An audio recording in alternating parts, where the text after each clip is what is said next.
This is the Comics Alternative, episode 282, reviews of Sabrina, Unsound, and The Last Siege, #1.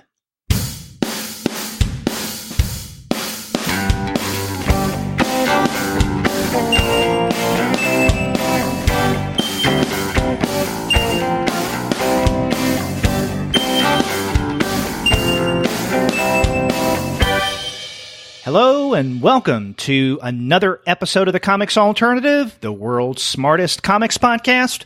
I'm Derek. And I'm Paul, and we're two PhDs talking about comics. That's right. And on this week's show, we're going to look at three really interesting recent titles. But of course, they're always interesting, right? We don't talk about things that aren't interesting on the Comics Alternative. So I guess that could have gone without being said. And I guess my pointing that out also could have gone without being said. But nonetheless, we're going to begin with Nick Drnaso's Sabrina, which is coming out from Drawn Quarterly. Then we're going to look at The Unsound by Cullen, Bunn, and Jack T. Cole from Boom Studios. And then we're going to wrap up with the first issue of The Last Siege coming out from Image Comics, written by Landry Q with art by Justin Greenwood. But before we get into that conversation, we want to let all of you know that this episode of the Comics Alternative is brought to you by those good folks at Discount Comic Book Service. Go to their website, dcbservice.com, for all of your comics pre-ordering needs. There, you're going to find all DC, Marvel, Image, and Dark Horse titles at 40% off of the cover price if you pre-order. For all of the other publishers, you'll find that those discounts are anywhere from 20 to 35% off of the cover price. And every single month, you're going to find some incredible specials. Sometimes those specials could be as much as 45% off of the cover price. Sometimes 50% off cover. But every now and again, you can find discounts that go higher than that. Yeah, among those unrivaled discounts that you're going to find at Discount Comic Book Service are the tremendous bundles that you can get every single month. And it's the tail end of this month, so, by the time this episode comes out, we'll all be counting down the days until they show us the bundles for June. But in the month of May, for instance, there were multiple DC bundles, DC Universe bundles, DC Kids bundles, New Age of Heroes bundles.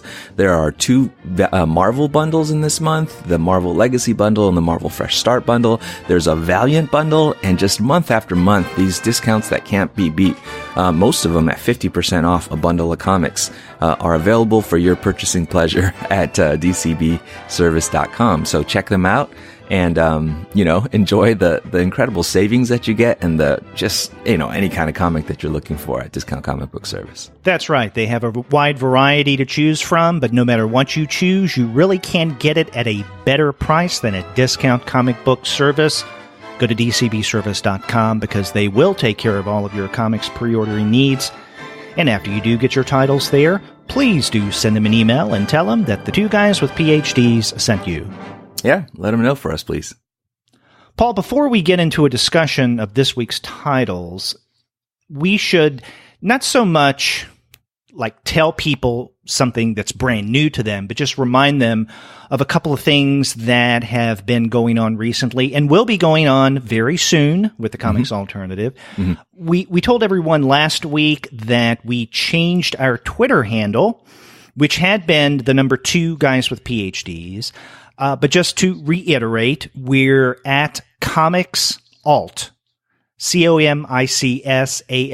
So that is our new Twitter handle. If you didn't catch that last week, then you'll know it now by listening to this. And in fact, I heard from a publisher that I'd been corresponding with the other day, and he said, I tried going to your Twitter account because I had that listed in a hyperlink in the signature for the Comics Alternative email. And he said, and I can't bring it up. That's because I forgot to change the Twitter handle in our signature. So I did that, and we're all set now. But yes, the new Twitter handle is at Comics Alt. So you can look for us that way.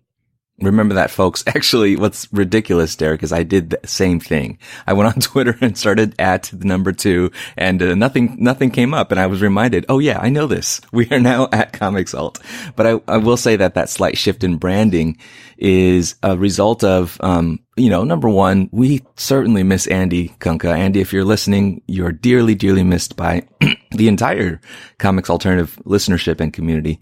But I do think that the new name, we loved the two guys with PhDs talking about comics branding. That's still there, but the new name is more reflective, I think, of what the podcast is and who we are now. So we do kind of invite you all to follow along and that some of the branding shifts that are a result of shifts in this podcast, or I should say development, I think growth in this podcast, also play into our next little bit of news, right, Derek? That's right. And this is something that we've been teasing for the past 2 or 3 months, really. And we kind of feel bad that we keep pushing this back, but it will be done. Paul and I are going to be revamping our Patreon campaign for the Comics Alternative.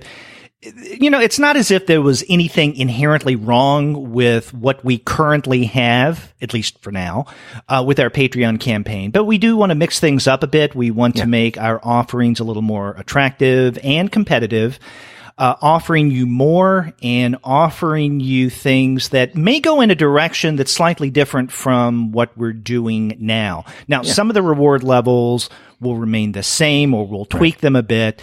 If you're a current supporter of us on Patreon, just know that the changes that we make in the coming days will not hurt you in any way. And in fact, you will benefit, if anything, from this. So, absolutely. Yes, we correct up. That's right. Yeah. I mean, it's about renewal. It's about revamping and hopefully, we want to do better for you. We're, almost obsessively working hard to do better for you. So, we think that these rewards will be things that you'll be excited about and look forward to announcing what the big changes. Yes.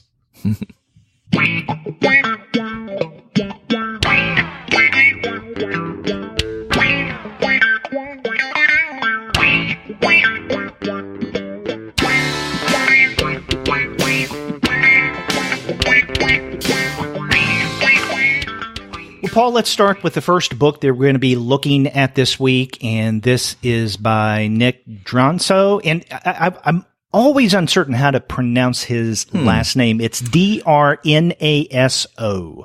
I've heard it pronounced Drnaso, and I want to say that that was from a source closer to Nick himself than just folks reading about him. So I'm not trying to claim that's authoritative, but that's as close as I know. And I'm sure that Gwen and I, when we discussed Beverly almost exactly 2 years ago now, when we discussed that book, his first, I think, or at least the first I was aware of, we probably mispronounced his name. But his new book, which came out just this month, is Sabrina, coming out from Drawn In Quarterly. So, like Beverly, this new book, Sabrina, is a one-name title, short and sweet.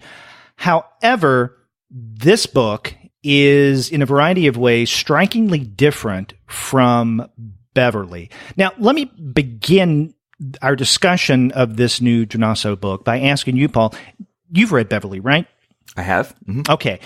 So, I went through and reread quite quickly, I guess, Beverly in anticipation of discussing Sabrina. So I read Sabrina, and I was amazed that I had forgotten a lot of Beverly. So I went back through, fished out my copy of Beverly, and read through that again. And although I do see some similarities between some of the things that were going on in Beverly, especially in terms of the themes, in Sabrina, the structure of Drnaso's storytelling, and I think the tone especially, is quite different from his earlier book. Yeah, you're right. And, the sort of episodic, nature of Sabrina, or of Beverly, actually, I don't know if episodic is the best way to describe it. It's really sort of these, separate stories that, when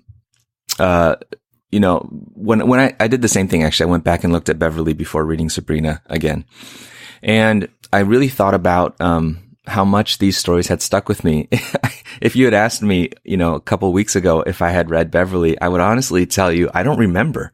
Then as soon as I opened the book, I was like, of course I read this, and it's, I don't know, there's something about Drnaso's style that really does that really tells a story that, doesn't, it doesn't have jump scares that stick in your mind forever or something like that. It instead has a very like subterranean way of, getting it deep into your subconscious. And that's how I felt about Sabrina as well. But that's I think an aspect of his style. But I agree with you. There's a tone shift. There's a narrative structure that's very different with Sabrina. But some of those forceful, stylistic tools that Drnaso has, I think are also still fully evident here. Yeah. Now, you described Beverly as episodic, and I think in some ways that does describe what that book is about. I would, and I'm pretty sure that I said this on the review show a couple of years ago when we discussed it, I would call Beverly a short story cycle, or in this case, a graphic cycle, in that the book is composed of a variety of shorter pieces. However, they're shorter works that in different ways have a common thread, or at least there are settings and characters and events that link one story to the other. The most prominent being the young girl, Kara, that we see younger toward the beginning. And then, well, actually we see in the very first story where she's older. Then the second story, we see her when she's younger. And then later on, we see her, or at least references to her and other members of her family, in various ways throughout the other stories, sometimes in major ways, sometimes almost in passing as a reference.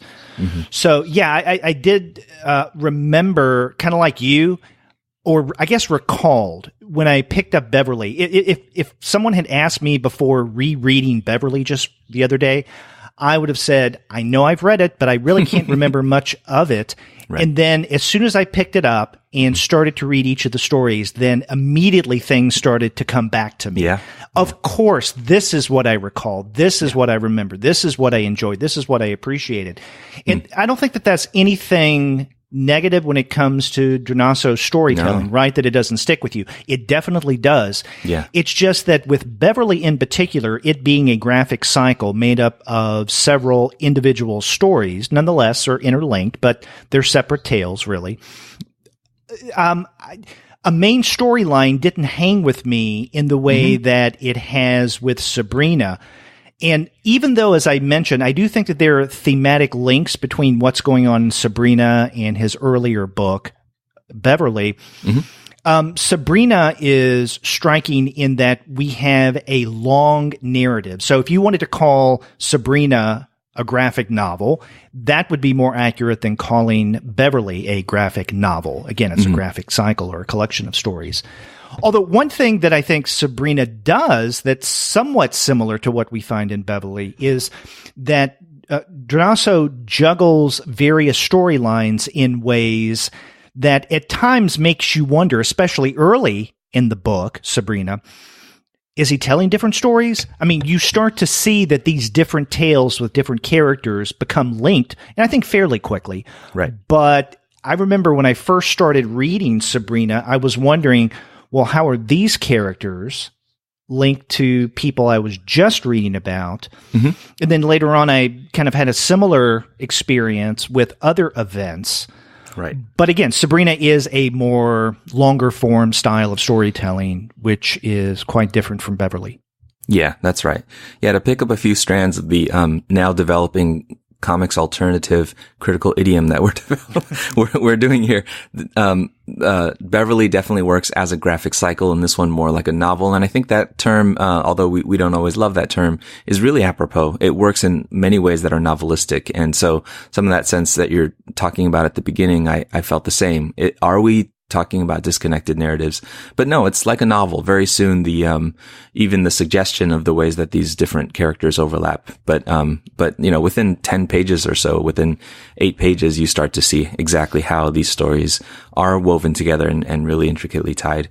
And by that, and we can now divulge a little bit of the plot, we're talking about the character of Sabrina herself and what becomes of her, which, you and I discussed a little bit about revealing that.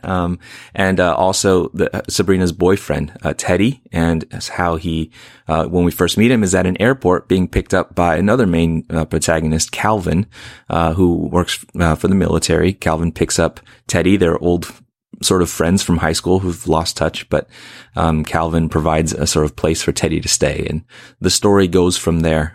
So indeed, the stories are, interconnected, and we're really talking about the lasting effects of an event on these characters. But to come back to the type of story this is, again, to pull on the comics alternative idiom, you and Gene have been talking about this idea of a déjeuner vérité, or, actually Gene said another word I really liked, when you were having that discussion about comics that dwell in the quotidian. And I think there's probably few, cartoonists, graphic novelists who do this as well with such literary force as Drnaso right now, is to use the quotidian in a way that is partly Chris Ware and partly, just sort of great literary fiction to just be incredibly powerful. And so most of this comic, if you flip through it, and you just look at the art and look at the pages, it seems like some talking heads, just people going to work, coming home, chatting with each other. But as you read it and you realize the events underneath, many of which happen off camera, so to speak, the quotidian has such, just sort of these everyday conversations about, what are we going to get for dinner? Actually have so much tension. There's so much tautness. There's so much, anxiety and resonance in this that, it's incredible as a work in that sense. And so, and sort of novelistically powerful. So, I think that these descriptors are really apt. Yes, and I want to get into a discussion of what you've described as the quotidian and, by association, the more novelistic side of Sabrina. Before we do, though, let's mention something that you and I were, somewhat wrestling with before we turned our mics on today. Yep. And, we don't like to deal in spoilers on the Comics Alternative. My personal feeling about spoilers when it comes to, comics, narrative, like prose narratives, film, TV. I'm not a big anti-spoiler person. Knowing that an event happened doesn't ruin a tale for me. But I know for a lot of people it does. I'm much more interested in how you get to certain points, not the actual point that's important, or a climax, or the reveal, or whatever that is. But I can understand many people not liking spoilers. And there's something that happens in the very early pages, or things that were told in the very early pages of Sabrina, that some people may think of, if we talk about it, as a spoiler. But Paul, I don't know if you and I can really go forward in our discussion of Sabrina if we don't mention this thing that occurs early in the book. So for some, it may be a spoiler. For others, like myself, it may not be. But we're going to say that if you are offended or uneasy with spoilers in any form whatsoever, and you plan on reading Sabrina, then, I don't know, maybe skip ahead a little bit or come back to this portion of this week's episode later. What do you think, Paul? Yeah, I think that's good advice, and I think that's the way we want to go about it. Because, Derek, you and I in this podcast are about really digging deep and really talking about themes and meaning. And I think you have to get into some of the details. And in this text in particular, you have to reveal a certain amount to actually talk about those things. But I do want to say, to me, whether or not I divulge spoilers or talk about it, I mean, it's sort of like part of our non-fanboy nature that we're not primarily concerned with the aspects of text that are like, surprise, that was so cool, But I think also, to me, it's really about the work itself, and whether or not it is trying to, by withholding things and gradually revealing things, if that's sort of central to the work itself, And so, yeah, I mean, Avengers Infinity War, we sort of get clearly why that's like we want to avoid spoilers because people want the thrill of the movie theater. But I think that the same operates sometimes with the work of literature. I mean, I remember reading, The Handmaid's Tale, and, knowing what that book is about and where it's going. To me, it was much more about the process by which Atwood brings us to that, to understand that world. And so I didn't care about spoilers for reading something like that. And yet many other comics and graphic novels of, literary merit really rest on this suspended knowledge and this unfolding revealing. And it seems to me that, both in the sort of like advertising and trade dress and advance copy about Sabrina, there are certain aspects of this story that are best kind of kept as uncertain, as tensions. And so those things, I think, were more the things that I was thinking. Maybe we don't want to ruin the reader's enjoyment of them because, we've already given away, what happens 3/4 of the way through the book. So I think it's more one of those kind of texts. Yeah. And, I like what you said about some of the differences between what a lot of other fan-based, let's say, podcasts, whether comics related or otherwise, may do and how they approach a text and how we do. Yeah. We're not about the cool factor. We're about the cool analysis. Nice. New tagline. Yeah. Okay. So what Paul and I are starting to dance around, and we'll get right to, is when you open Sabrina, the first scene we get is the title character, a young woman, Sabrina, in her parents' house. She's looking for the cat. Soon after she finds her parents' cat, then her sister Sandra comes to the door. They start having a conversation. And then we're thrown into, Paul, what you were describing earlier as the quotidian nature of much of the, let's say, speech events that go on in this book. Yes. And, they're having conversations, Sabrina and her sister Sandra, about, this and that. Mm-hmm. And then we switch scenes to completely different characters, Calvin and then Teddy. And then soon after this scene with Calvin and Teddy, we learn that Teddy is the boyfriend of Sabrina and that something has happened to Sabrina. Then we learn that Sabrina is missing and people don't know why she's missing, what happened to her. Teddy's very upset. That's why he's come to stay with his old friend from high school, Calvin. And they hadn't really been close, but apparently Teddy just turns to Calvin because he feels comfortable doing so. So Teddy's kind of in retreat. But then we learn, and again, this is very early in the book, that Sabrina's been murdered. And that the person who murdered her has made tape recordings, video recordings of that, and sent them out to people in the media. And so it becomes a big new sensation.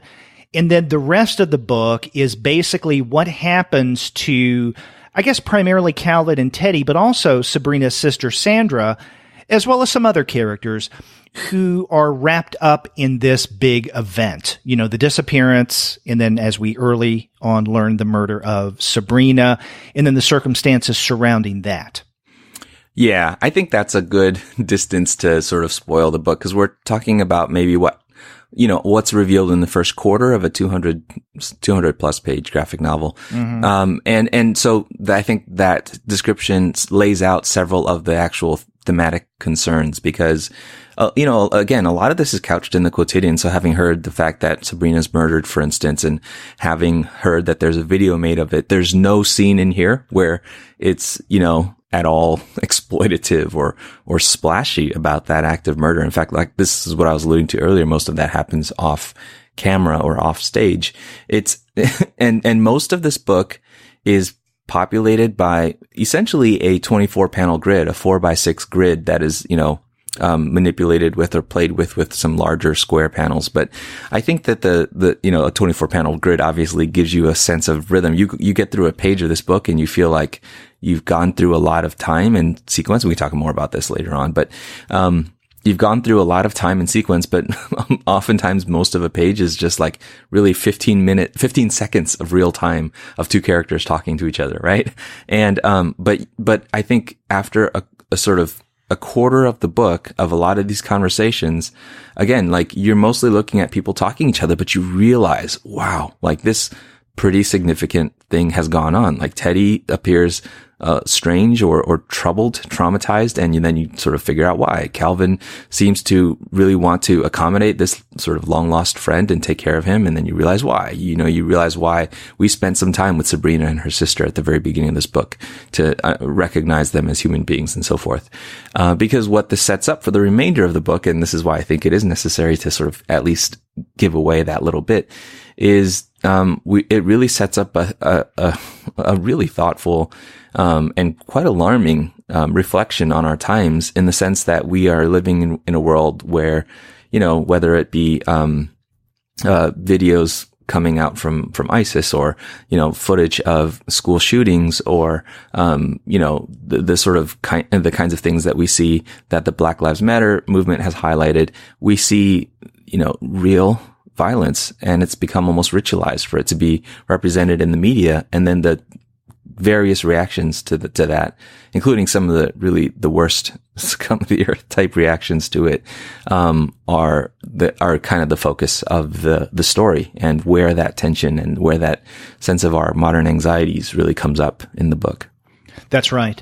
Now, I want to come back to, again, this issue of the quotidian, the everyday, the little details that, at least on the surface, doesn't seem that important.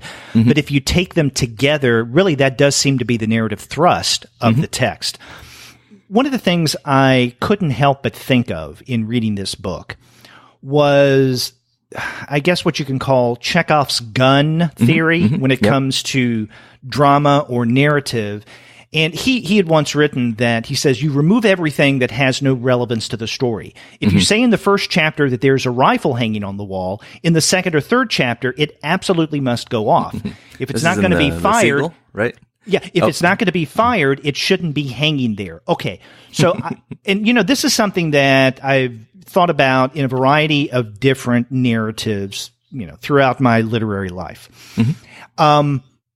This first came to mind in Sabrina fairly early on. This is a scene where I think it's Teddy's first night staying with Calvin, and he has a really bad dream about Sabrina. He does, again, at this point, he doesn't know what's happened to her yet. So he's having a nightmare, and he wakes up screaming. Now, this scares the crap out of Calvin, and Calvin's in the Air Force, and we see him at his job in a variety of places in the book. Yeah.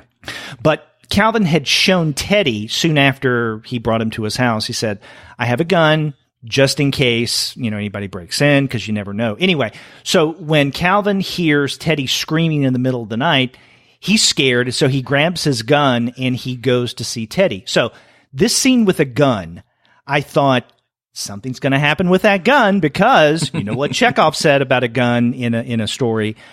However, and I don't think it's spoiling in any way what's going on. Again, coming back to the issue of spoilers, that gun really doesn't become important at all. And I mention that because I couldn't help but think, in terms of Drnaso's writing style, not only in Sabrina, but you could say the same thing goes on in Beverly. There are a lot of different things that, at least for me, I look at Drnaso's story and I think, okay, this is going to be important, this event or this character or this object, and it never does become important.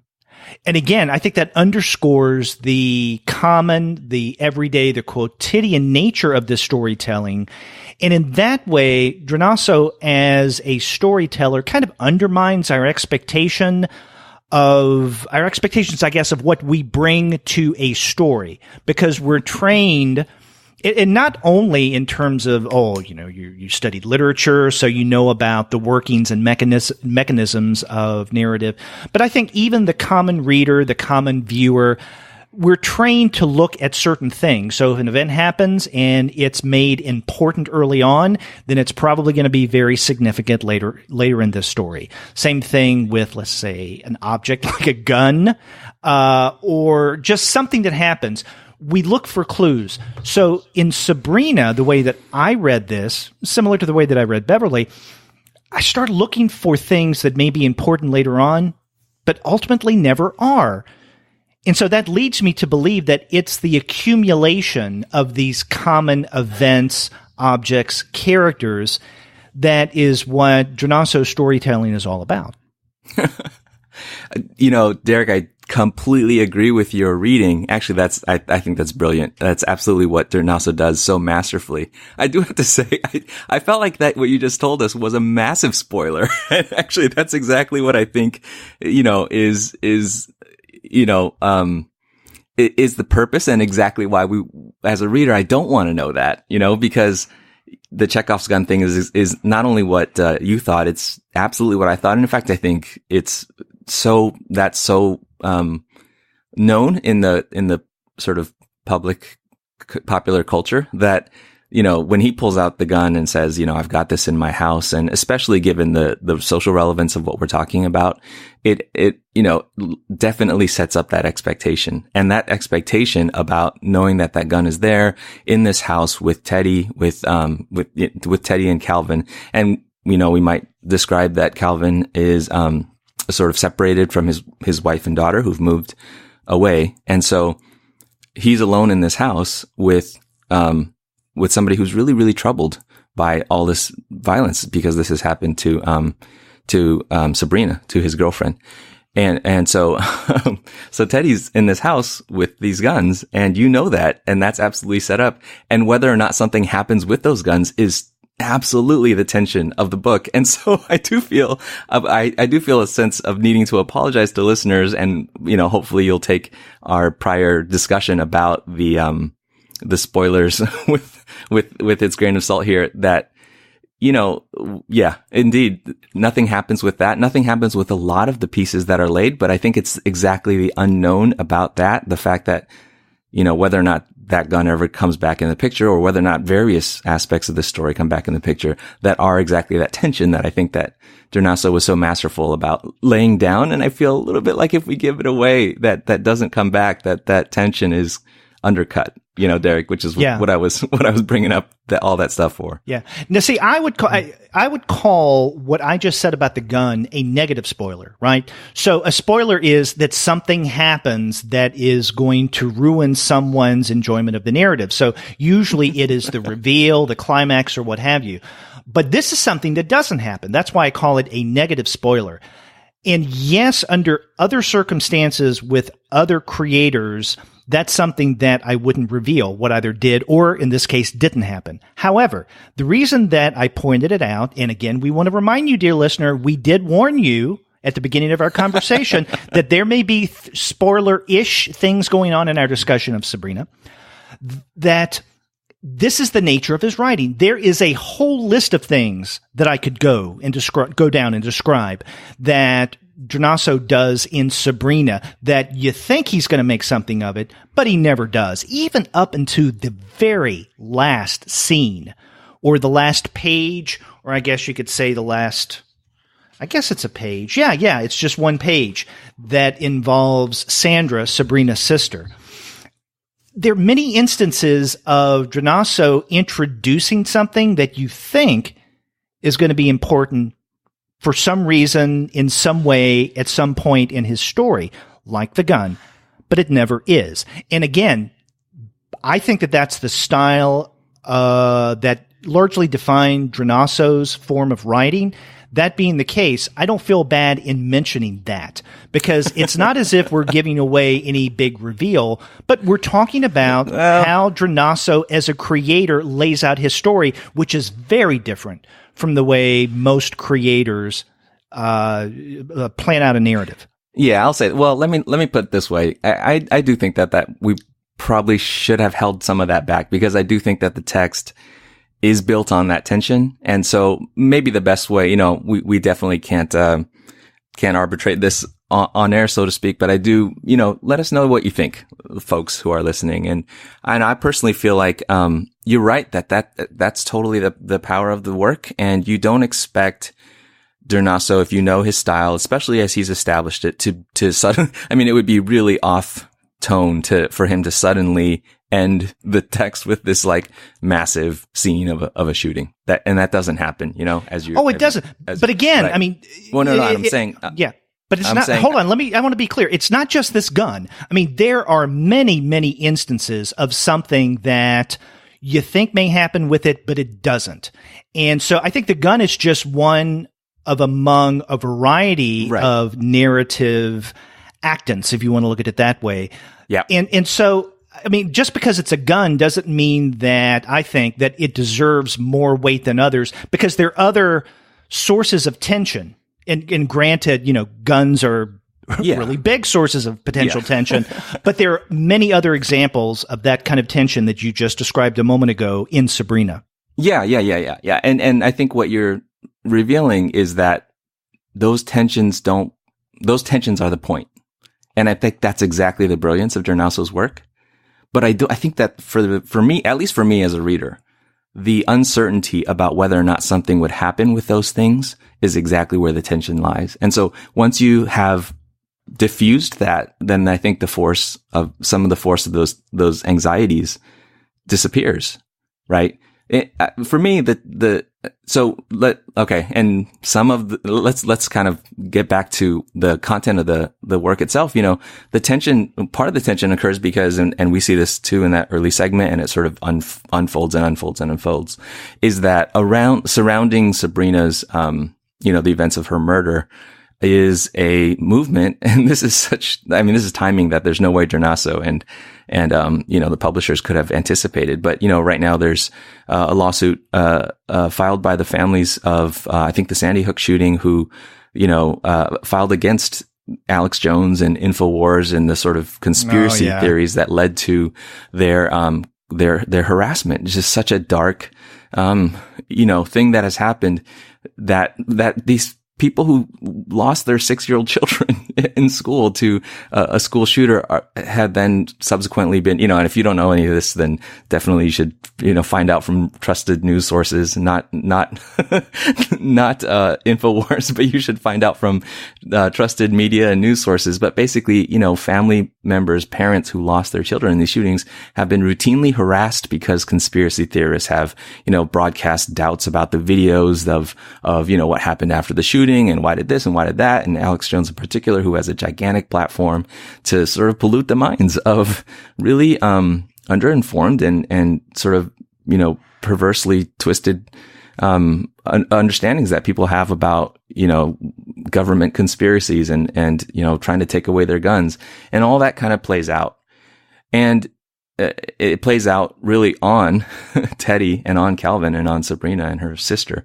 And I think that's where Drnaso's tapping into some of the troubles and the very current, nerves of our times and our culture here in the United States, in a way that's absolutely stunning. And that could completely just floored me and sorry, I'm going a little bit long here, Derek, but exactly because of what you point out, Derek, is that none of that is done in a splashy, exploitative way. It's done in these tiny boxed panels that just are everyday life. And I had to tell you, as somebody who has had relationships with people who have been at risk of, who have required, police and mental health intervention because, there's thoughts of doing these kinds of things, of pulling out, using their guns and doing things. That tension hits home so powerfully when it's in the news every day, when it's on your social media feeds, when you're watching these videos and seeing these pictures of kids who've been shot in schools. The way that the effect of that filters into our everyday life, our morning conversations with my wife and daughter. Did you have breakfast? Who's going to pick her up from school? That anxiety, is so powerful and so prescient and carried off so well in this book.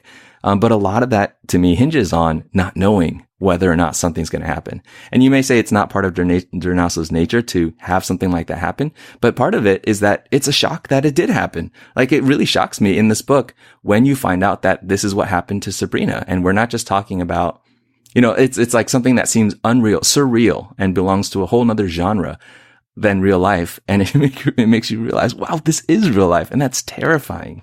You know what I mean? Yeah. Right. And I won't go into detail about this because again, we've already visited this whole spoiler debate.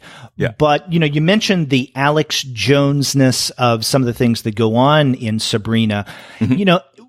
In the last half of the book, especially, Teddy begins listening to a radio program, and I'm assuming that's AM radio, of someone kind of like an Alex Jones. Yeah. And he becomes almost, it seems, obsessed with this. And that becomes another one of these guns hanging on the wall, right? You don't know if what he's experiencing in listening to this guy on AM radio is going to have any effect. And I think that that's just yet another example of how Drnaso introduces something innocently enough, but it seems significant. How will he play that out, or how will he use that event or object later on? Okay, again, I won't go into detail here, but this, kind of like the gun, is just one of many instances of these events or objects or characters that may or may not be important, but becomes a source of tension. Yeah. But I do think it's, again, worth mentioning that we're bringing it up because it's the kind of storyteller that Drnaso is. Mm-hmm. And by not bringing it up, I don't feel that we really could discuss in any way that I would feel satisfactory about discussing Sabrina. Yeah. No, I mean, I think, Derek, in my ideal conversation about this, which I think we're having for the most part, a great conversation about this. In my ideal conversation about this, we definitely need to talk about, he's termed Albert Douglas, but the Alex Jones-like radio show. That's right, yeah. And even the fact that actually it's, Teddy is listening to it, and he's staying in Calvin's house, and he's just basically holed up in what used to be Calvin's daughter's bedroom, Calvin's daughter Cece. And he's listening to it on this little portable radio that I think belonged to Cece, right? And so there is something really, there is just a kind of, irony, a kind of, in our fears of his paranoia being stoked, his sort of depression and the possibility of him acting out in some way, being stoked by this message that is coming from radio, and all of that just adds to this sense of fear, and again, not wanting to give too much more away, but I think we should and can talk about those elements, especially having laid down that this central thing happens to Sabrina and that this is really what the book is about. But I do think that there is, all of these, as you're saying, Drnaso, I think, very masterfully lays down all of these pieces that are the sources of our anxieties and tensions that are also the sources of anxiety and tension in this book. And not knowing what's to come of them is exactly, connects us to not only our fears, but the deep sense of isolation and desperation that are behind our fears. I feel throughout the work, I'm not sure how to feel about Calvin, and I'm definitely not sure how to feel about Teddy. And so on one hand, I come to grow somewhat affectionate about these characters, especially in the little quiet ways that they try to take care of each other, right? Or don't, the things that they've been through, Sandra as well. But I also feel this mounting fear that they're going to do something crazy. And I think that's a lot of the power of this book.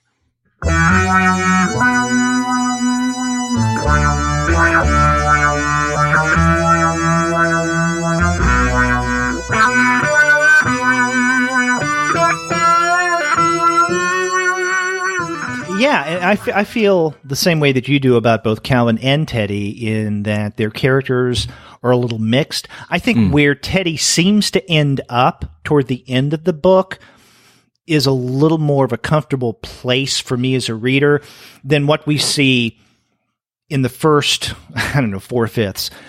But I think that that's largely the result of Drnaso kind of easing out, or at least working through some of those tensions that he established earlier, that at least with Teddy is largely surrounding his isolation, his self-imposed isolation. And that's where things become very uncertain. And this is, again, linked to him listening to that radio program, right? Yeah.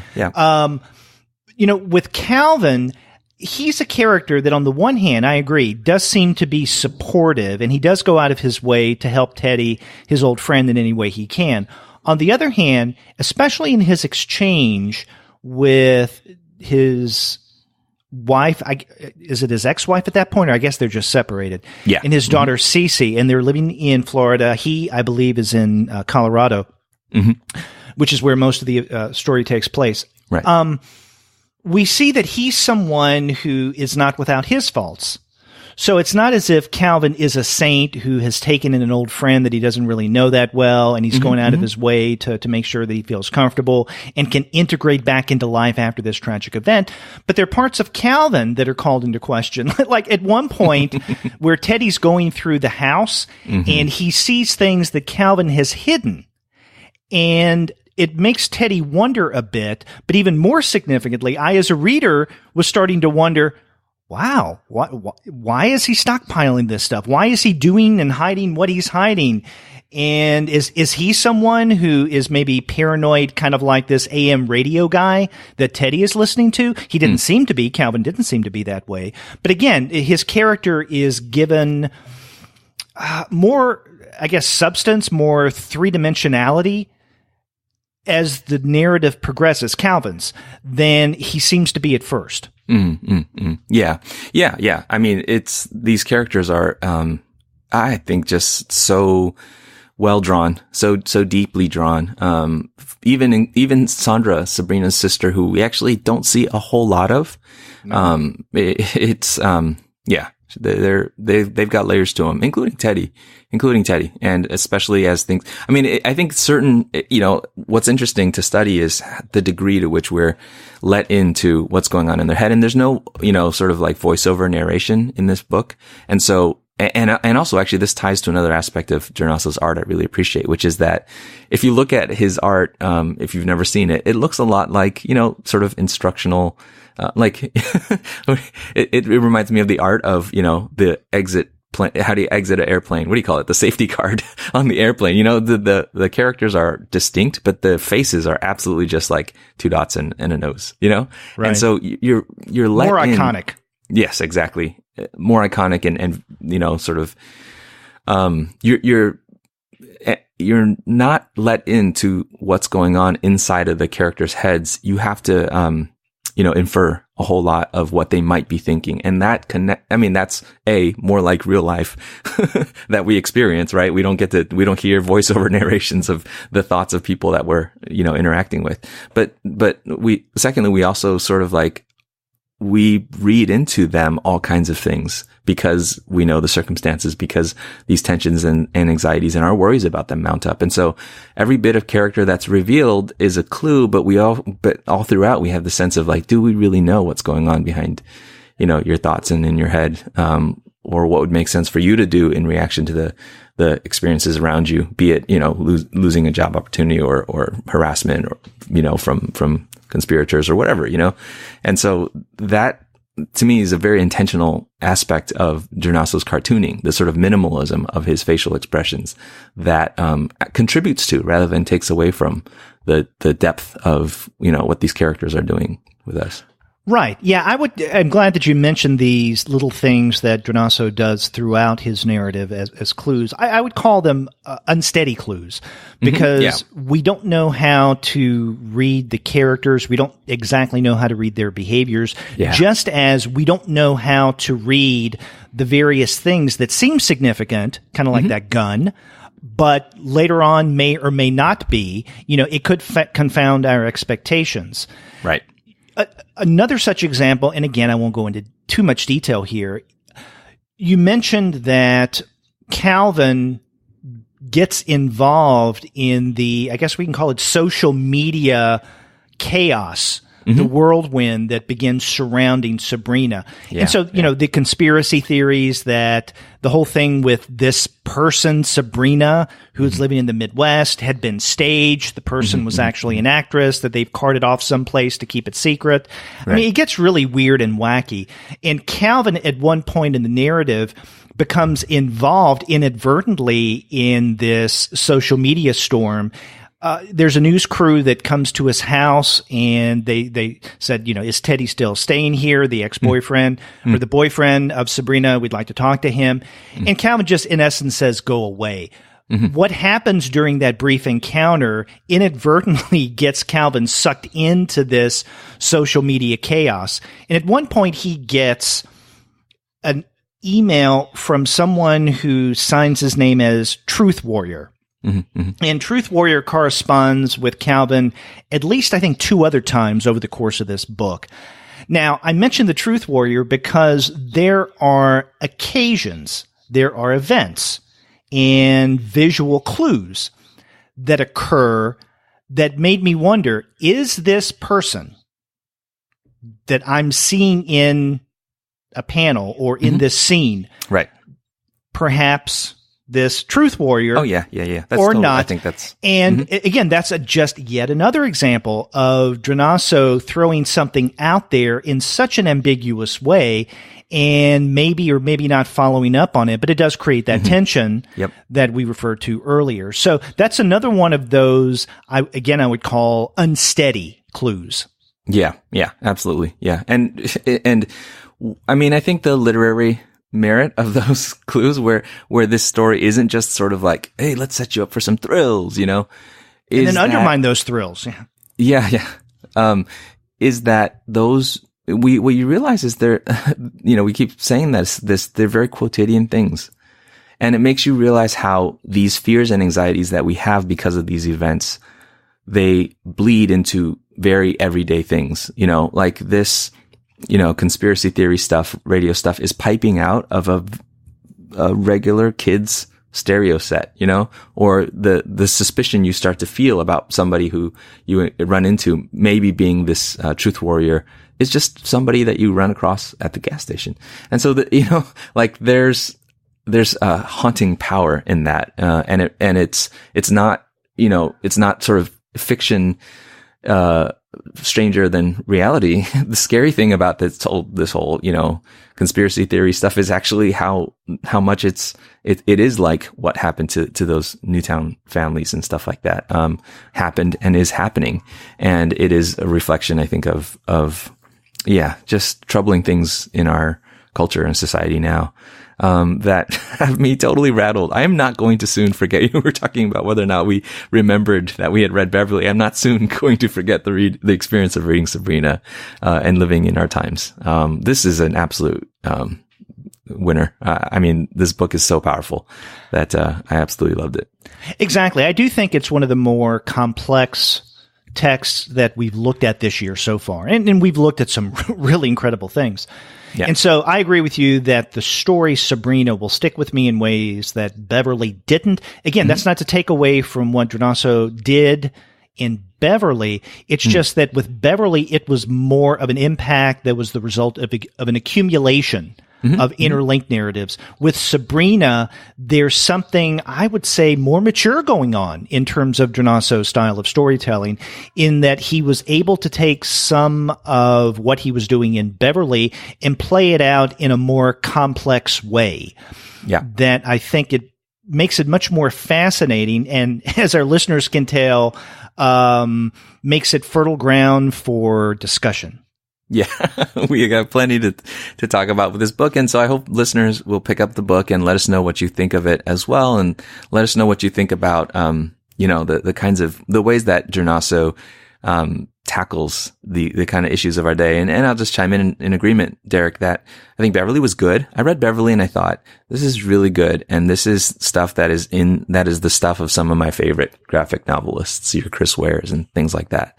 I read this one and I thought, wow, this is taking things that those other creators have done and then sort of bringing them to a whole new level because of its prescience with our current issues. And that is, that to me just sort of pushes us over the edge as a truly great work. Right. Yeah. And I want to come back to something that you had pointed out, actually a couple of things that you pointed out early in our conversation on Sabrina, and that was the kind of dense paneling style that goes on in not just Sabrina, but I think in Drnaso's work as a whole. You can see the same thing in Beverly. And also, and this is especially the case in Sabrina, even more so than in Beverly, the amount of text. Yeah. I can see comics readers picking up Sabrina and thumbing through this and looking at the denseness of the visuals as well as all of the words, right? Heavy in text, and feel, I don't know if I have the time for this, or I don't know if I want to tackle this. It is, it is thick and there's a lot of reading, but I think that it's necessary denseness, if you want to call it that it will bring a lot of satisfaction and payoff. It's not an easy read. I don't think it's a difficult read, but it's one that it kind of challenges you in ways that a lot of comics that, many of which titles we may discuss in the Comics Alternative may not. Right. This takes some time, but it's well worth the effort. Yeah, and I should say, I think it gives that impression when you flip through it. But as I read it, it was so compelling, and actually certain aspects of it made it actually very breezy.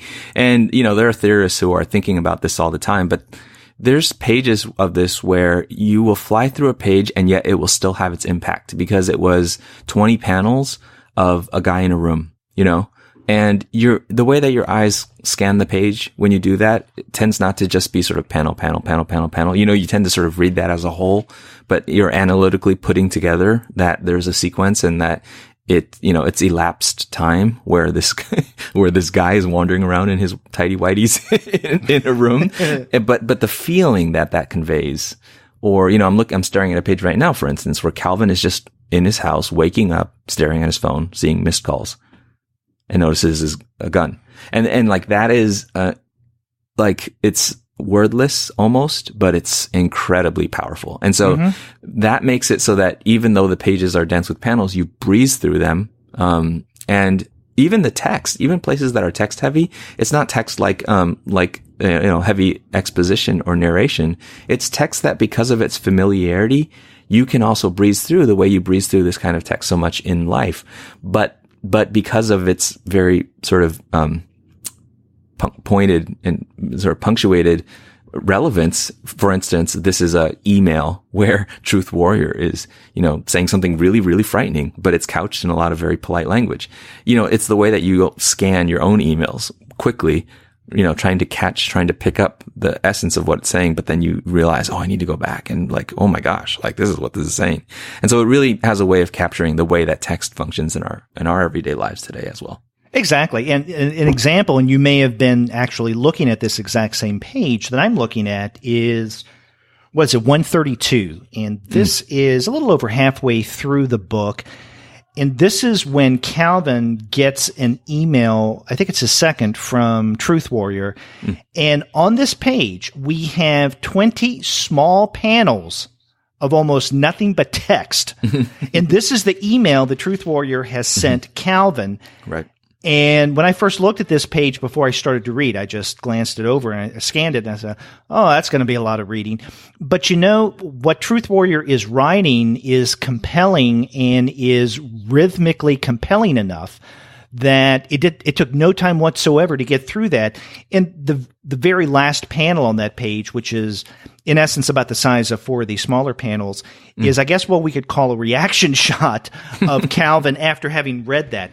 So I can see someone picking up Sabrina, turning to page 132 and going, oh my God, how much text do I have to go through in this?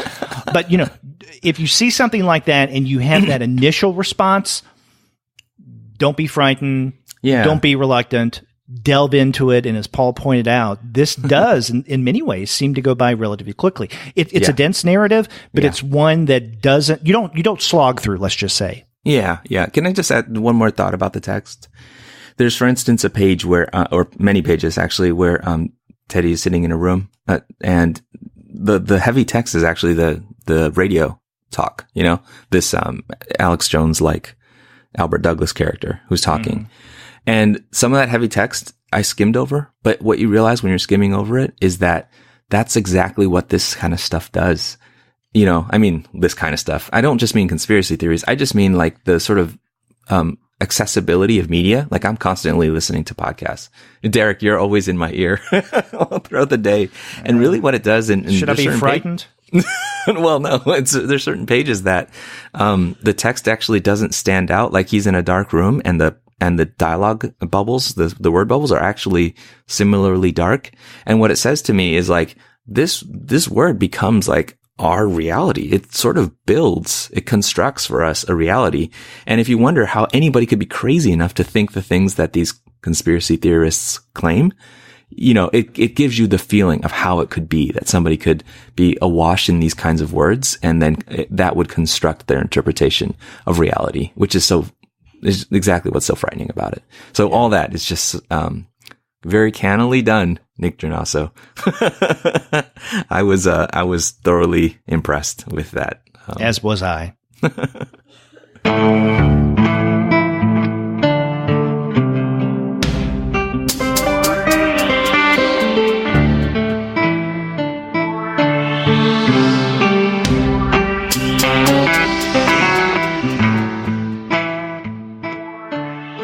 Well, Paul, you want to get on to the second title that we're going to be discussing this week?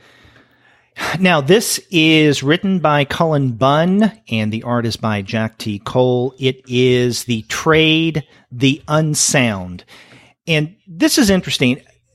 This is a title that I think early on I've considered discussing on an episode or suggesting that we discuss on the Comics Alternative. In the first issue of this is a 6-issue series, and the first issue came out, I think, in June of last year, and the last issue was in November of last year. Never got around to discussing it on the podcast, and honestly, I never got around to reading any of the Unsound as much as I wanted to until this trade came out. But the trade just came out this month, and so we thought that it would be a great opportunity to discuss this title now that it's collected. I'm familiar with Cullen Bunn's work. He's great at horror in a variety of different ways, and especially of mashing up horror and other genres. Now, I was not familiar before the Unsound with the art of Jack T. Cole. Were you? And the thing that drew me to this title initially was Jack T. Cole's cover art of that very first issue. And I thought that that was compelling. And in the interior, I think it's similar. It was just that cover of issue number 1 really struck me. And it's also the image of the trade. And so I didn't know if you were familiar with the work of Jack T. Cole, not Jack Cole. And the reason I point this out is, and you can do your, dear listener, you can do your own searches. If you look around for the Unsound, you will find that the artist is not listed many places as Jack T. Cole. It's just Jack Cole. And in fact, on the website Comics Find, which gives you, brief biographies of a variety of different creators, and sometimes can be a pretty good source.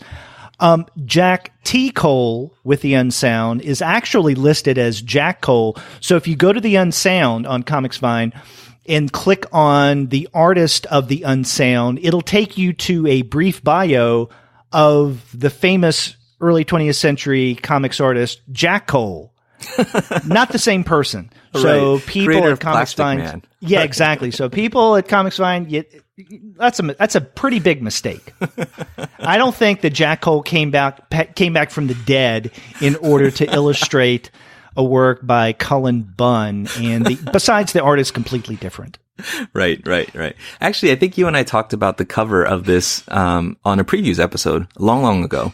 If I recall correctly. And we noted that this was not the same Jack Cole, of course, but we also noted that the cover was really intriguing, the art style. I mentioned that it reminded me of Simon Gain, an artist from the UK who worked on Yes. That's the title of that book at Image he did with Stevenson. But anyway, yeah, Jack T. Cole, not Plastic Man Jack Cole, does the illustrations, which includes also the colors, and we can mention lettered by Jim Campbell as well.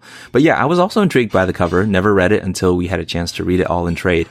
And what's interesting is, I wonder, Derek, if we had reviewed the first issue, I probably would have given it a very different review than I would give it now that I've read the whole first arc. I don't know if you felt that way as well.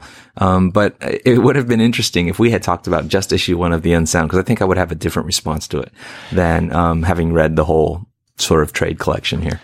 That is a really good question, and I think it's a great place to start getting into the nitty-gritty of the trade of the Unsound.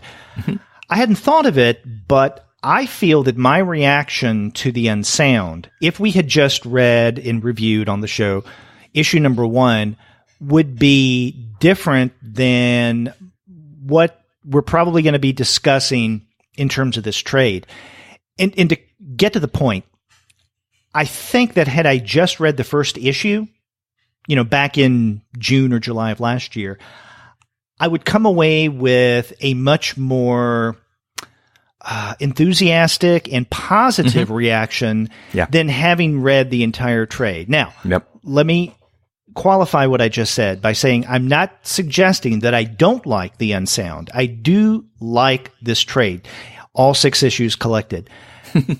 But there are parts of it that I'm a little uncertain about.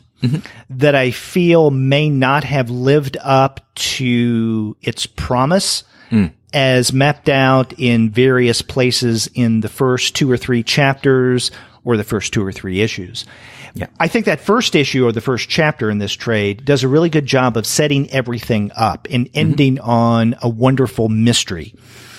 The kind of really good and horrific things that Cullen Bunn does. I don't know, though, if as we continue through the rest of the story after the first chapter, which is the first issue, if my reaction is the same as if I just read that first issue and then left it at that. Because I do feel, as I mentioned earlier, that there are things that aren't really followed up on and that I don't want to call it half-baked because that's negative, but there are things that aren't entirely left finished, let's say, in this story. And I'm not exactly sure why that is.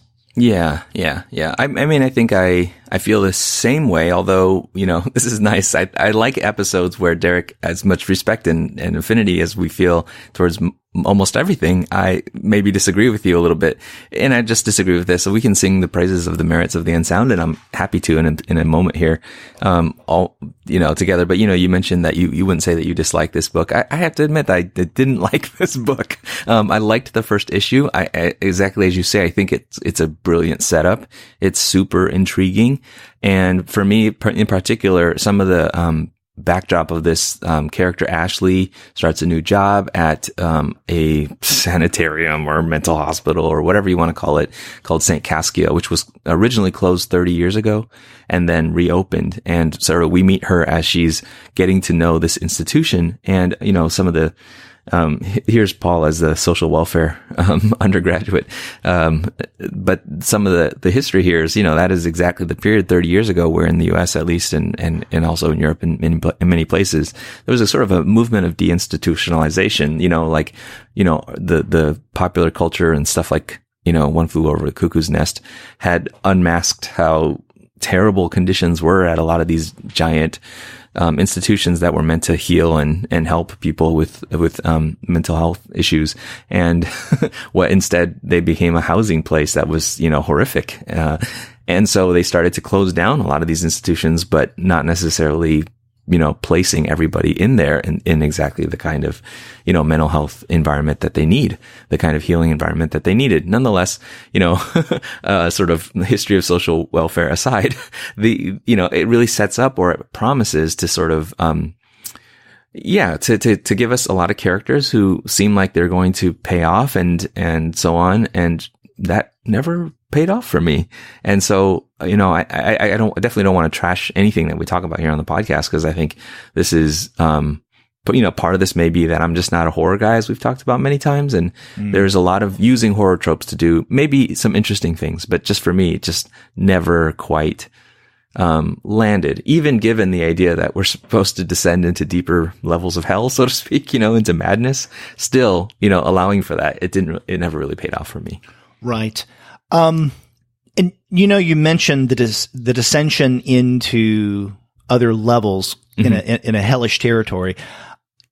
It's worth mentioning. Now, you did say that our protagonist, Ashley Granger, is a nurse, and we see her at the very beginning of this first chapter, again, the first issue, coming to this institution, Saint. Now, you called it Caskia, or I was thinking it's Cassia. You're probably right. I don't know. Cascia. And by the way, I don't know if you knew who Rita of Cassia was. I looked it up. I didn't. She is or was a saint, and she was the saint of lost and impossible causes, sickness, wounds, marital problems, abuse, and, significantly enough, mothers. I see. Makes sense. Yeah. And the whole mother thing will come up in our conversation at some point, I'm sure.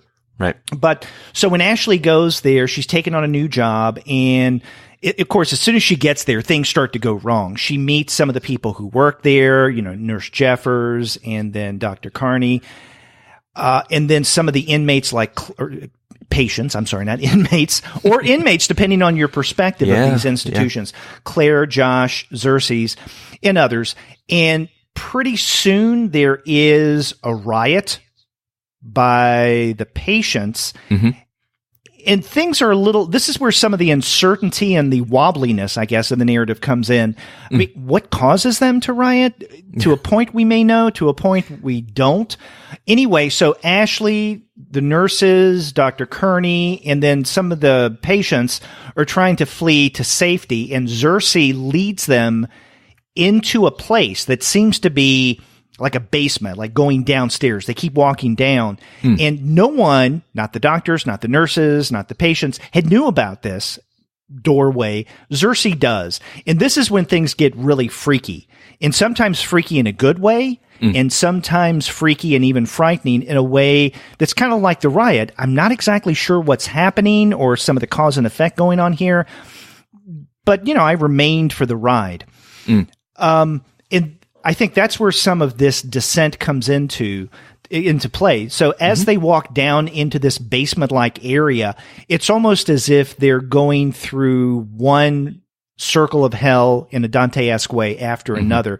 And there is something kind of hellish that's going on once we get into especially the third issue or the third chapter of this trade. Yep. But then, again, things happen, and I'm not exactly sure why or what. Case in point, and I don't want to go into too much detail because this may be spoilery, but something happens to Dr. Kearney. Now, when they're in this realm, when Xerxes, one of the patients, and by the way, we should mention that the thing that defines Xerxes as a patient, he's the freakiest character and the most disturbing. Yes. He wears a self-made mask, and what it looks like is a paper plate that he's cut out eye holes for and drawn on. That's what it kind of looks like. It is probably not paper, but it's something like that. And he holds it up to his face constantly. In other words, we never see Xerxes' face. When he takes this group, the doctors, nurses, and some of the patients, down into this realm that no one knew about before during the riot, he tells them, he gives them all masks like he has, and he says, you have to wear your mask. Please don't take your mask off, because if you do, they'll notice. Now, you don't know exactly what he means by that, and I would argue, even by the end of this narrative, I still don't know exactly what he meant by that.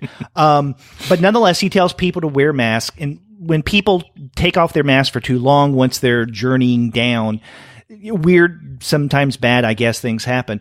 The doctor at one point does go off to investigate something, and this is in the third chapter. Something happens to him, and other patients, maybe younger people, come out. Again, it's not really explained. Something happens to the doctor, and whatever happens, again, I don't want to go into too much detail, he appears to either deflate or to all of a sudden become paper thin. It's like, what the hell's going on with that? And what is this? That's never explained. Now, on the one hand, I'm okay with this kind of horrific ambiguity. On the other, these instances, the unexplained, happen so many times that after a while, I'm starting to wonder, okay, just give me at least a little more to go on here. I'm getting kind of tired of being not in the know completely, and not even completely. I'm not asking for that. Just give me something to latch on to, right? Something to begin to make sense of. And I don't know if that contributed to your, I don't want to call it dislike, but less than admirable feelings for the Unsound.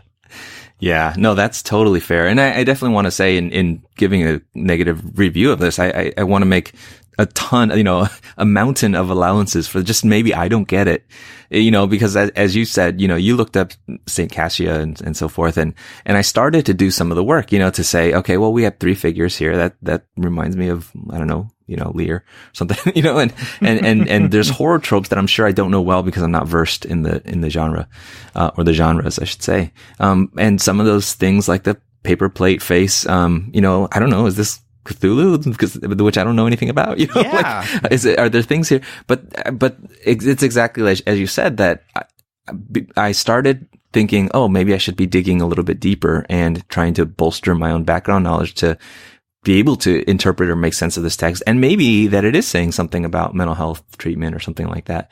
But as we get further along in the text, the way that there's not sustained attention on any of those things for very long, then I started giving up, and I started feeling like, if this has something going on that's much deeper than I can see, I need annotations. But even, otherwise I can't do it.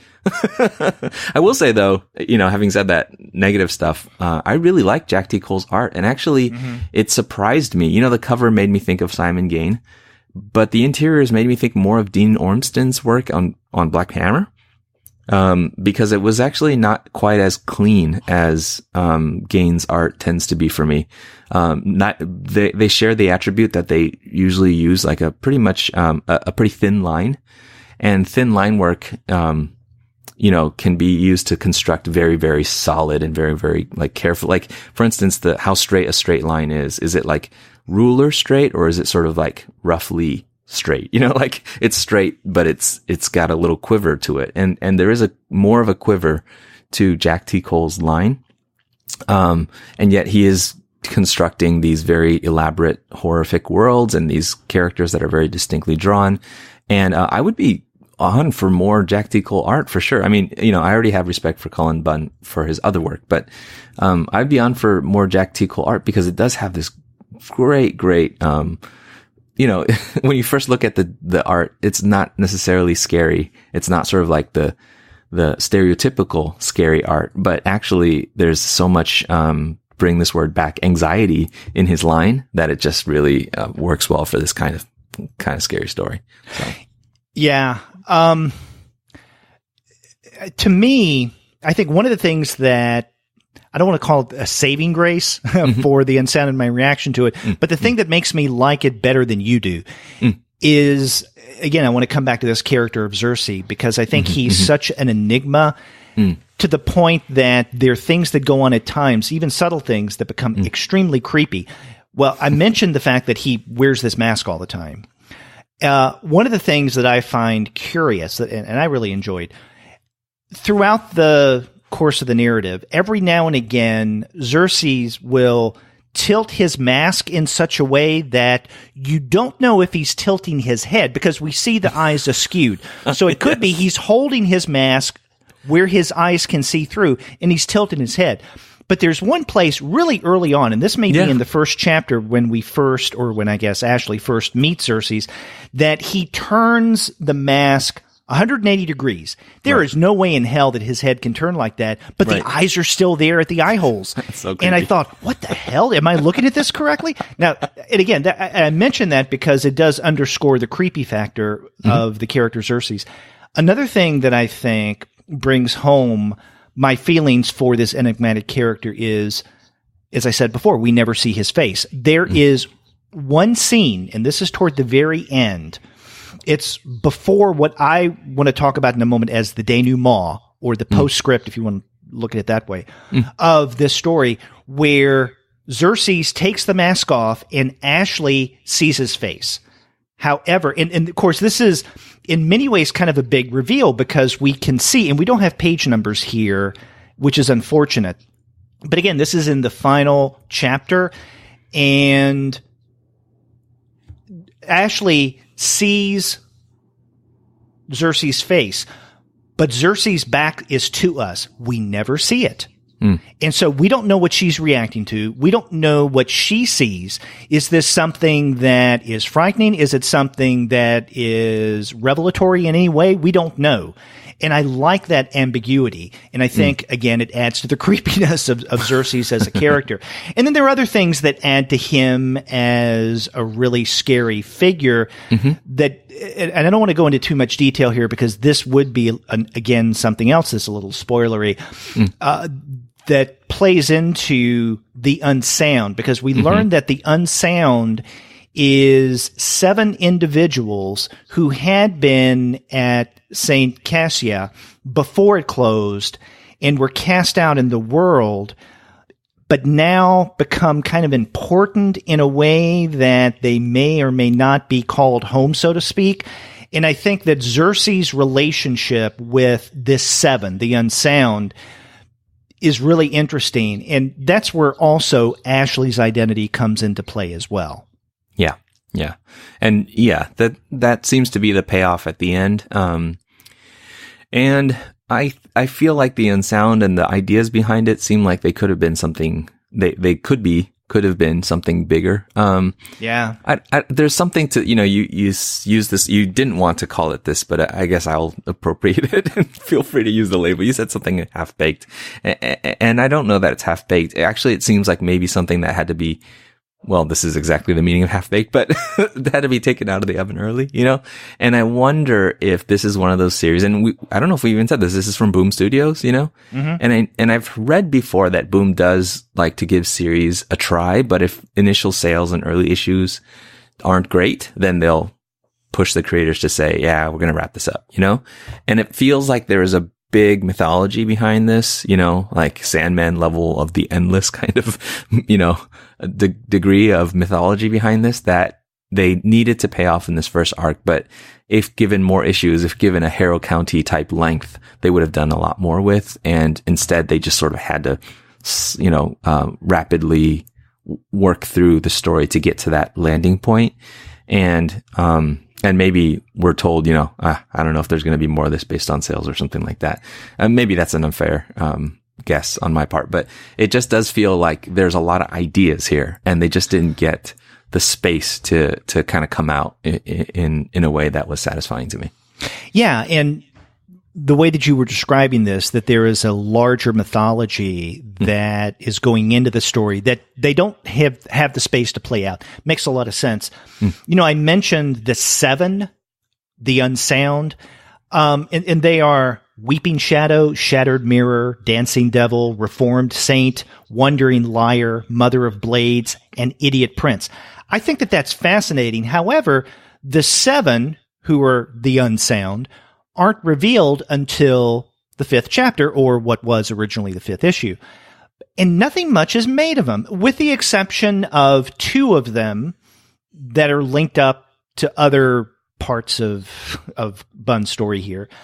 I don't know. I just feel that there was so much more that could have been done with that. And who knows? Maybe you're right. That maybe this, if it had had more sales, if there had been more reader response, could have gone on for longer and we would have had a fuller story.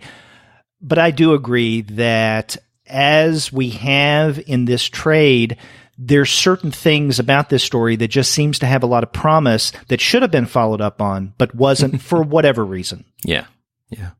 I'm curious what people's thoughts are about this. If you have read the Unsound, not to invite negative feedback, but really, if you disagree with me about this, and there are merits that I've missed, I would love to hear them. I'd love to have a savvier reader than me kind of point out where this thing is doing something that I maybe have overlooked. And I'll definitely fall on the sword for the podcast's sake that we love, cordial but critical listener feedback. And so, yeah, I mean, maybe someone out there really gets what Bunn and the team are doing here that I've missed. So write us in.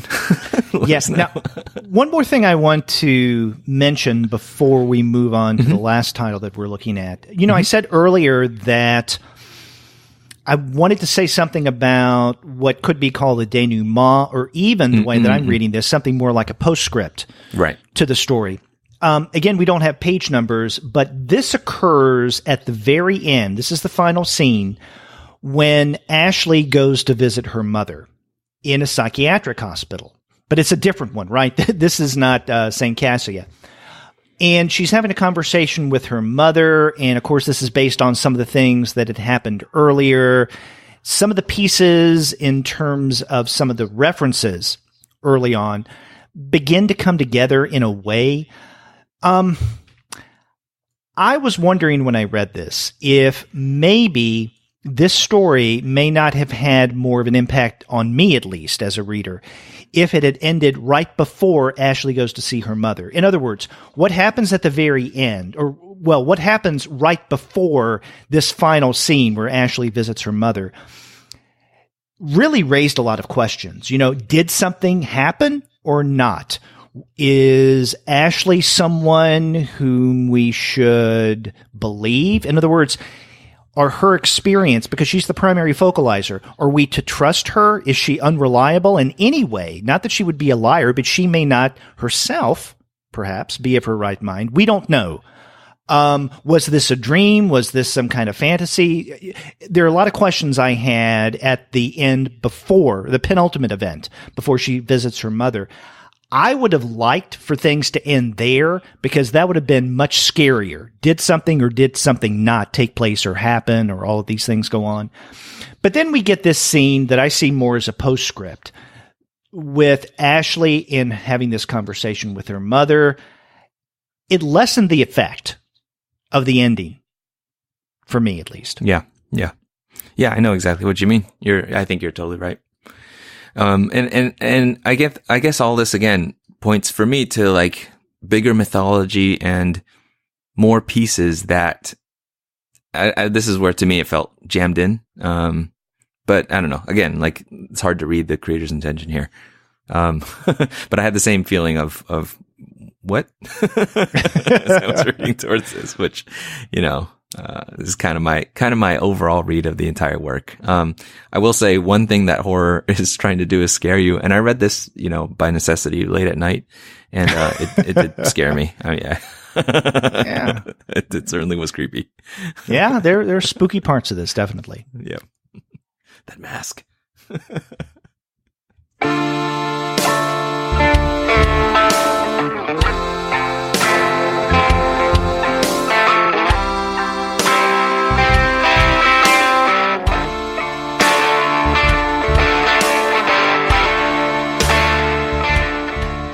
Paul, you want to look at the last title that we're discussing for this week? Appropriately enough, The Last Siege is the title that we finally turned to. Yep. Yeah, let's do it. Yeah, this is the first issue of a new Image series, and this first issue comes out the day that this episode goes up, so that's May 30th. This is written by Landry Q. Walker with art by Justin Greenwood. Now, Paul, we're familiar with other work from Justin Greenwood, but I have to say I'm not familiar with anything that Landry Walker has done previously. Are you? Actually, I am, but it's not the kind of stuff that would lead me to think about The Last Siege, because one thing he's written is the Supergirl Cosmic Adventures in the 8th grade book that my daughter and I have read. So, oh, really? A far departure from what we find in The Last Siege. That was a sort of kid-friendly Supergirl series. And I think Walker's done other kinds of stuff like, rather movies or TV adjacent and stuff like that, but also some bits of comics work. But I feel like this is maybe, the first of this level of visibility of work of this kind for Walker. Greenwood, of course, we know from probably the best from The Fuse, but also Stumptown, and did little bits of work with, Lazarus, and also had a recent graphic novel, that was a biography of Alexander Hamilton. But, so it's, I think it could be a new creative team to a lot of readers, but, good stuff. Now, another question that I have, in addition to have you read anything else that Landry Walker's done, is have they announced how many issues The Last Siege will be? In other words, is it from the beginning a limited series, or is it one of those many that Image puts out? They don't know. We don't know how many issues because maybe the creators themselves don't know what to expect. Yeah. No, that's a great question, and I should have done the research to find out.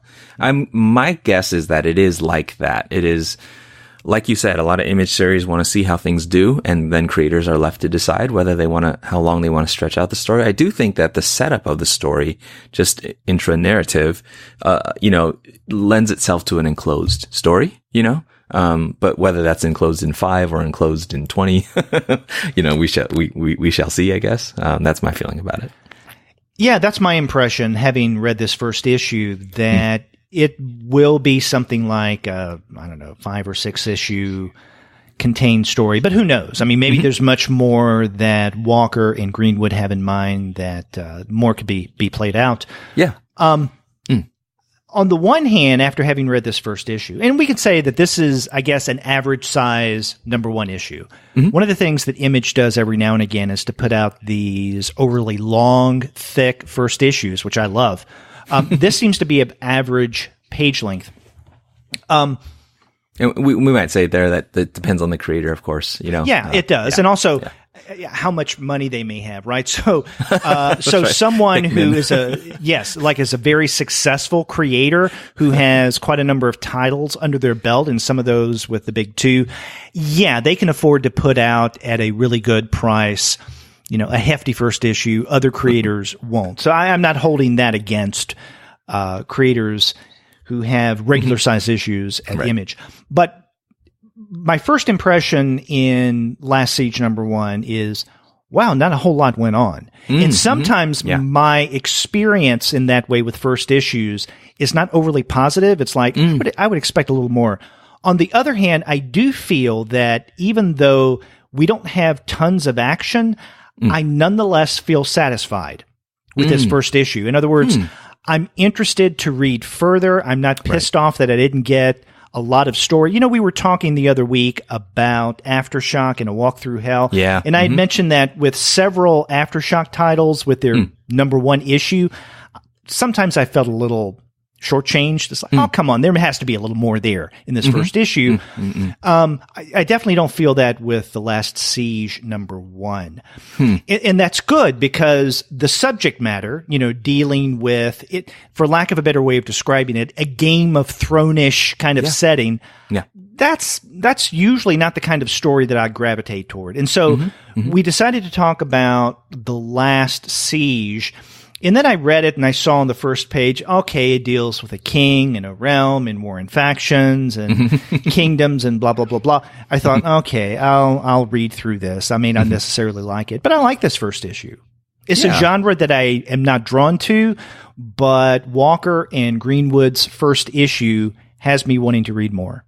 Yeah. Yeah. And I think all you said is more than fair. I mean, not a ton happens, but I think what is effective, I mean, if you only have 22 pages or something like that, or 24 pages to start a story, you have to make the gamble. We've talked about this before. Actually, exactly. I think when we were talking about A Walk Through Hell, you have to make the gamble. Am I going to do heavy exposition to build out the world, or am I going to just suggest the world and the breadth of the story that's coming and really focus in on action? And I think that's what happens in this issue.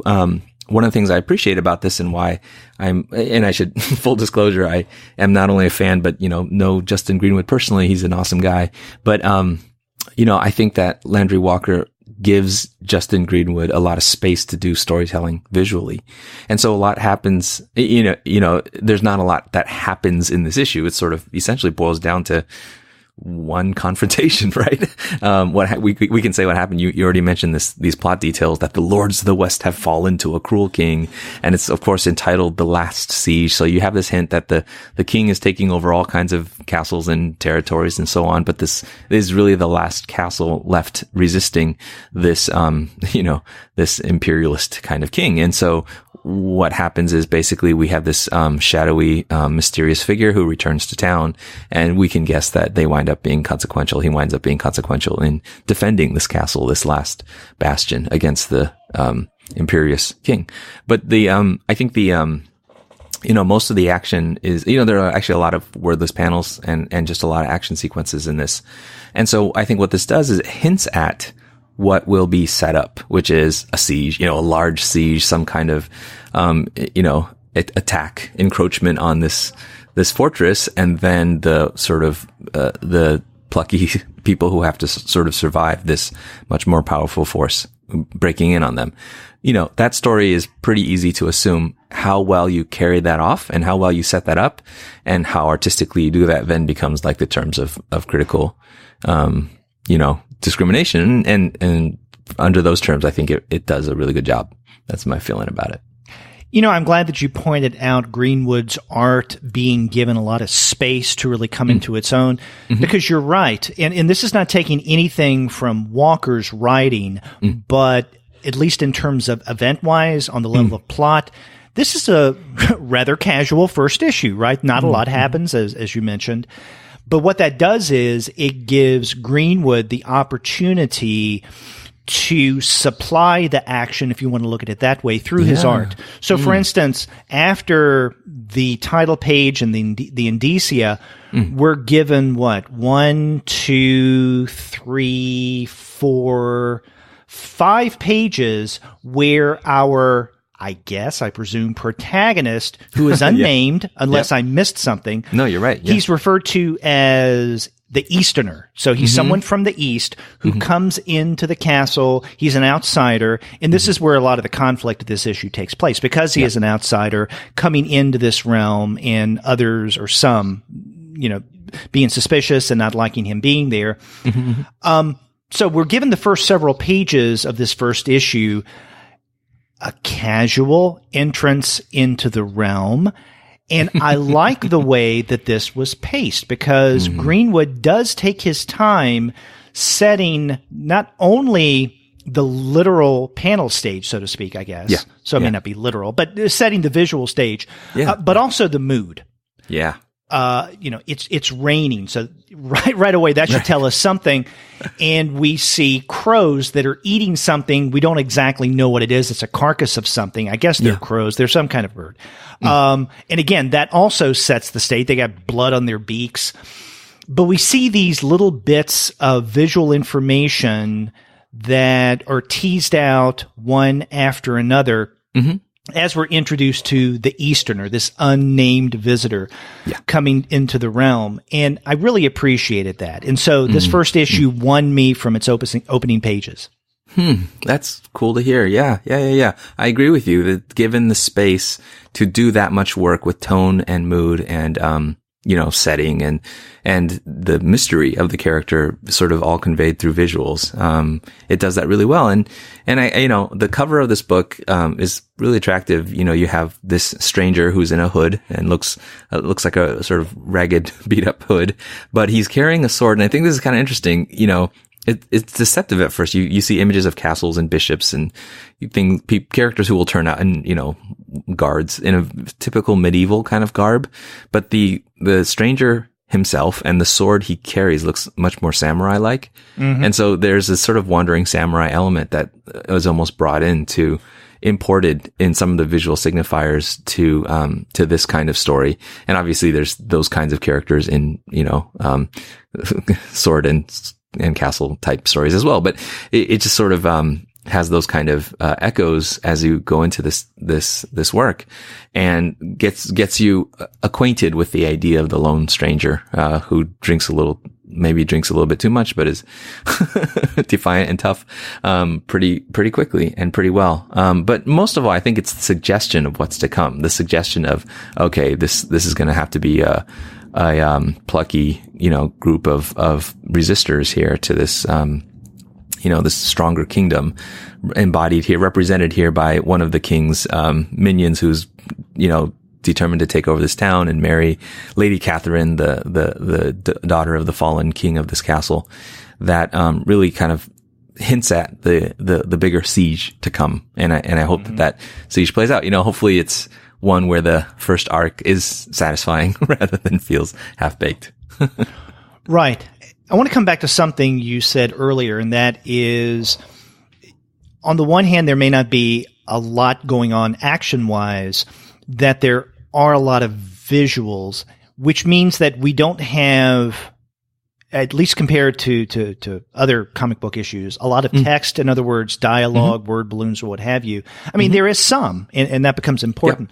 Yeah. But I mention this because if we look at the title page, we see what I think could be seen in other series to be kind of a summary of what had happened in previous issues, right? Yeah, the recap. But it's like a recap. So, and I'll read it here. It's very brief. It says, after years of war, the lords of the West have fallen to a cruel king, a warlord from across the sea. Now the king has sent his most brutal knights to claim the remaining free provinces. These territories fall quickly, most agreeing to terms of peace rather than risk further war, as they have been left defenseless and weak after years of strife. Only one house remains, a small castle on the distant coast, whose ruler fell during the last battle. Now, I can see some people picking up the first issue and reading what would, with other series, seem to be a recap, right? In other words, these are the things that happened in previous issues. We're just reminded of. Right. But this is the first issue, so obviously it didn't happen in previous issues. Right. But someone looking at this and saying, okay, this is a little exposition heavy. We don't need this.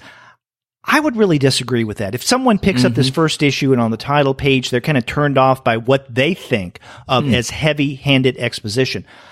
I think that what Walker has done here is to go ahead and throw out the context. I mean, this is the premise that we're dealing with. Right. And then from this point forward, we're going to work with this series from this fact. Yes.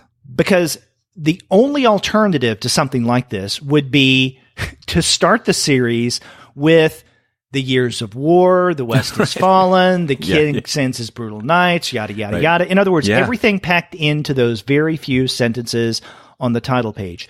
So I appreciated this context. I think when I first read this, I thought, that's a little unusual to give this much information before the story even begins on the title page. Right. But I think it works well, and given what I think Walker and Greenwood will be doing with this series, it's most appropriate. Yeah, you're right. And that sort of dispensing with doing exposition, and some of it just lodging it into this little bit of text, but just sort of assuming a world and assuming, readers savvy enough to make the associations necessary to paint the background picture of what's not shown is, to me, something that, I could be, people can probably disagree with me about this, but I think a lot of that is the effect, the imprint of Hickman, the aforementioned Hickman, because I think Hickman sort of made his fortune, has created all these various worlds and, at Marvel and then at Image with a lot of stories like East of West, which are very elaborate worlds that he, dispenses with a lot of heavy exposition to go right into, and maybe it's like a paragraph of explanation, like you said, introing it, but then just sort of says, hey, this is where we're at. And then let's just get into the action. And I think that's an economy that is like readers are more willing to accept because we've had, just satisfying experiences with creators like Jonathan Hickman. I should say writers in particular, like Jonathan Hickman. The other thing that brings up for me is then, what about the artist? And I mentioned East of West.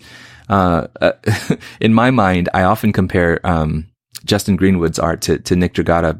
Both of them are actually from my area, the East Bay, here in California.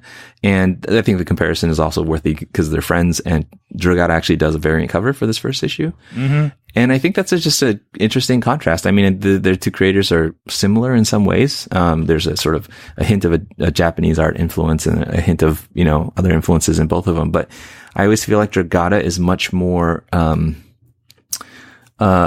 sort of a penchant for the dramatic and a lot of flair and a lot of swoop and a lot of like really fine, delicate balance. But Justin's art has much more of like a sort of workman-like quality, a bare-knuckled quality that I actually kind of even prefer, not to throw any shade on Dragata. I love his art as well, but it's, in my mind, I assign it to the same reasons why I preferred Chester Gould's Dick Tracy over Milton Caniff, even though like technically Caniff's art was just so, perfectly formed. There was something in the Chester Gould sort of sketchiness that I really loved, or I think another association for me is like Ditko. I always liked Ditko art more than John Buscema, even though John Buscema's always felt a certain amount of like cleaner, and so sorry to wax on and on about this, but I love Justin's art. And I think it's that quality that I sort of prefer over the polish of other artists. Wow. Well, Greenwood should feel really good, you making all those comparisons. I mentioned before, I do know him personally, but actually it was approaching him at a con because I liked his work so much. So it's definitely liking the art first, then just a sort of personal connection. I'll mention too, the colorist, Eric Jones, I think does a really good job of sort of adding to the art. There's more light and more rendering than other colorists, I think, of Greenwood's work have done. And I think it works really well for the story. Mm. Yeah, this is a good first issue. And I hope that our reaction to this entire series after it's wrapped up is, I guess, a little more positive than what we were discussing in terms of the Unsound and your question that's kind of started the conversation. How would you feel if we'd only read the first issue of the Unsound and not the entire series? So I hope the entire series of The Last Siege leaves me with the same kind of feeling that I have after this first issue. Yes, we shall see. We shall judge, but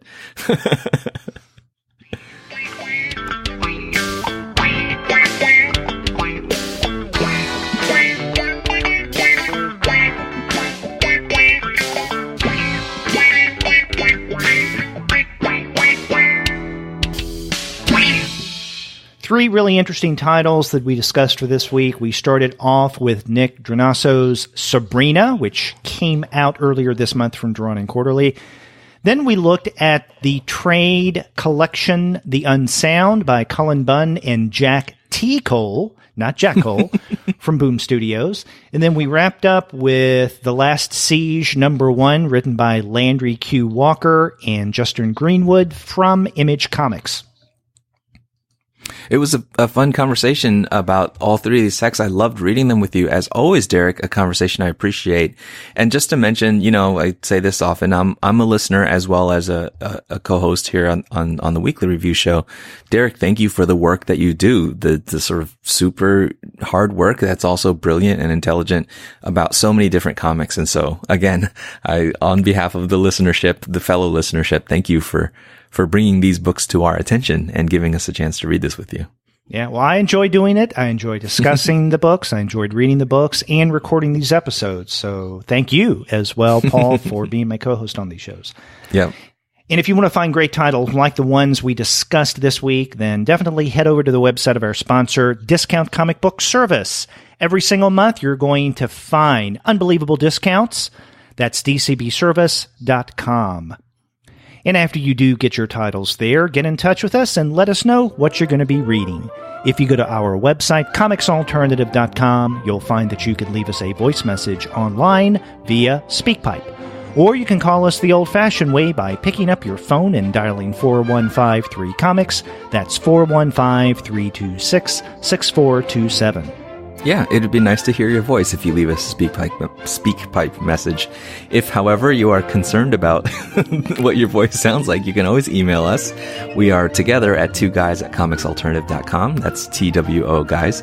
Or individually, I'm Paul at comicsalternative.com and Derek is Derek at comicsalternative.com. Yes. You can also find us all over social media. We have accounts on Twitter, Facebook, Tumblr, Instagram, Google+, Goodreads, Pinterest, YouTube, Slack, and Discord. You can subscribe to the podcast through Apple Podcasts. You can stream us on Stitcher. You can also find us on TuneIn, on Spotify, on iHeartRadio, and on Google Play Music. But you can find every single one of our podcast episodes, as well as the reviews and comics-related commentary that we've posted on our blog, simply by going to the website, comicsalternative.com. That's right. Come and give us your feedback, follow along, look forward to the new Patreon stuff that's coming out soon, and thanks for being part of our community. That's right. And be sure to return next Wednesday, where we will do our June previews episode. Yeah. That's right. Looking forward to that. Yep, me too. Until then, I'm Derek. And I'm Paul. Stay tuned.